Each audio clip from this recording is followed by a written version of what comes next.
Esiet sveicināti! Strasbūrā šonadēļ Eiropas parlamenta diskusiju centrā joprojām ir Eiropas drošība. Pēdējie gadi ir skaidri parādījuši, ka drošība ir izmērāma pēc 3 parametriem – naudas, spējām un politiskās gribas. Pirmkārt, Eiropas aizsardzības spējas. Parlaments debatēja un balsoja par šķēršļu novēršanu Eiropas aizsardzības vienotajā tirgū un par kopīgiem aizsardzības projektiem. Šobrīd Eiropas aizsardzības industrija un militārie iepirkumi ir ļoti sadrumstaloti. Katra valsts pērk savā veidā, savā tempā un bieži vien pat konkurē viena ar otru. Tas ir vienkārši neefektīvi. Ja valstis koordinē iepirkumus un plānošanu, iespējams ietaupīt līdz pat 30% no aizsardzības izdevumiem. Tas nozīmē vairāk ražošanas, vairāk munīcijas un ātrāk piegāde armijām, bez papildus sloga nodokļu maksātājiem. Vienkārši sakot, ja Eiropa strādā kopā, mēs kļūstam spēcīgāki pat bez papildu tēriņiem. Otra svarīga tēma – Eiropas Savienības paplašināšanās. Parlaments šonadēļ balsoja par jauno paplašināšanās stratēģiju, kur īpašu uzmanību pievērsta Ukrainai un Moldovai. Un te ir svarīgi saprast, paplašināšanās nav vienkārši birokrātiska procedūra Briselē. Tā ir ģeopolitiska izvēle.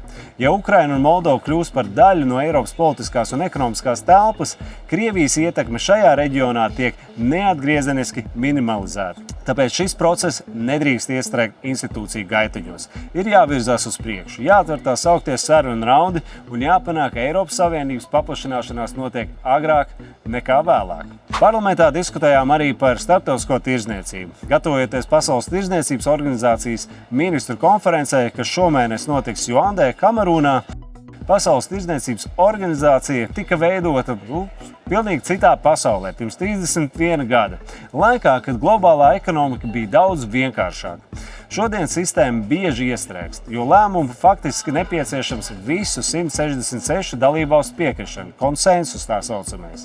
Tāpēc arvien vairāk tiek runāts par plurilaterāliem līgumiem. Proti valstis, kuras ir gatavas virzīties uz priekšu konkrētās jomās, var to darīt kopā, negaidot, kamēr viena vai otra valsts bloķē visu sistēmu kopumā.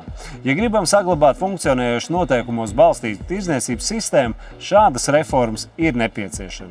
Un ceturtā tēma – Eiropas strateģiskā partnerība ar Kanādu. Situācija pasaulē kļūst sarežģītāka. Krievijas karš Ukrainā, hibrīdu uzbrukumi, pieaugošā spriedze Arktikā. Tas nozīmē, ka demokrātiskajām valstīm ir jāsadarbojas ciešāk. Eiropas Savienībai un Kanādai ir kopīgas intereses drošībā, sankciju politikā un atbalstā Ukrainai. Jo spēcīgāks ir šis transatlantiskais tīkls, jo grūtāk agresoriem destabilizēt mūsu reģionu. Un vēl viens jautājums, par ko arī runāja debatēs.